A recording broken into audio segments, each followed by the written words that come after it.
Pakistan in the 60s was one of the fastest growing economies in Asia. In fact, Pakistan was shown as a role model for development. South Korea came to Pakistan to take our model. Malaysia learned from Pakistan. And these countries moved ahead of us. Pakistan went wrong in the 70s. It went wrong because we had a socialist mindset.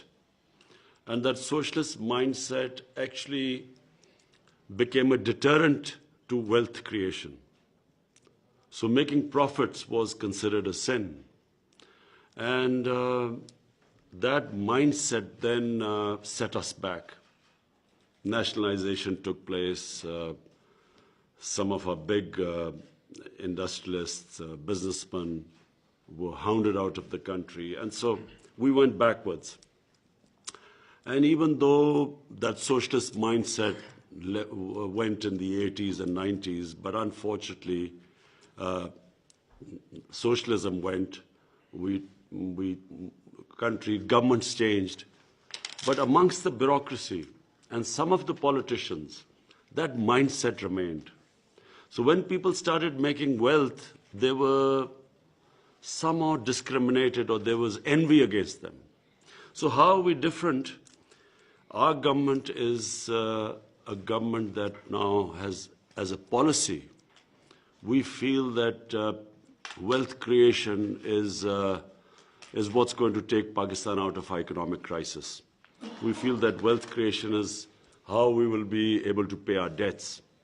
We feel that wealth creation is what is going to raise people out of poverty in Pakistan.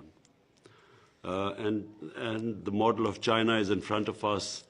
China is a country which has done something which no nation in the history of mankind has ever done, that they have taken 700 million people out of poverty in 30 years. No one has ever done that. And one of the ways was that they allowed wealth creation, and then they had specific programs to lift the bottom tier of the people out of poverty.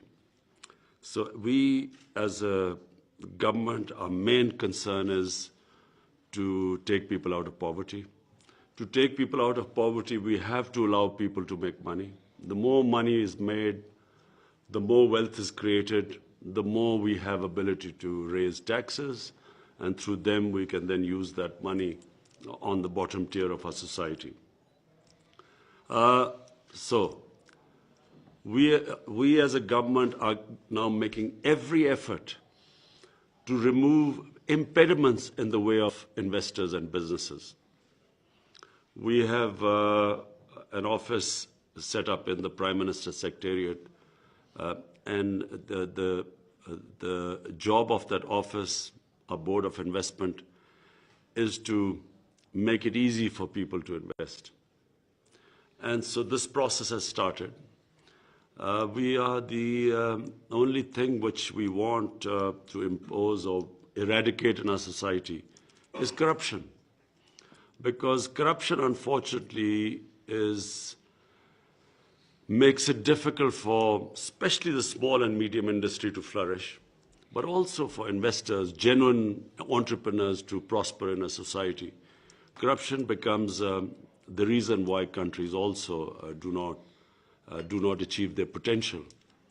So I can assure you that your concerns, we look forward to the paper which you're going to give us, that where are the problems happening. Some of us we already know because we've discussed the various issues Turkish investors faced in Pakistan. We have already discussed this.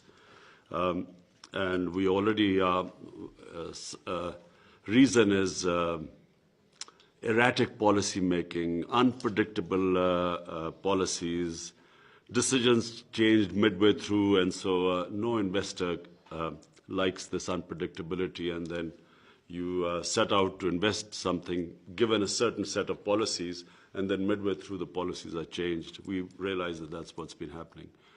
But we want to assure you that we will be now, you will be finding a completely different government, a government that is going to promote investment And the best thing, of course, when you talk about investing in Pakistan to use and then exporting out of Pakistan, that's really what we need right now, because our exports have suffered because of flawed policy making. We have stagnant exports. So we are going to actively promote exports. Most of all, protect our investors. We want to give employment to a young population. So therefore, our priority will be wealth creation. So therefore, we look forward to your input, and I assure you that we will be working with you to make it easier for you to invest.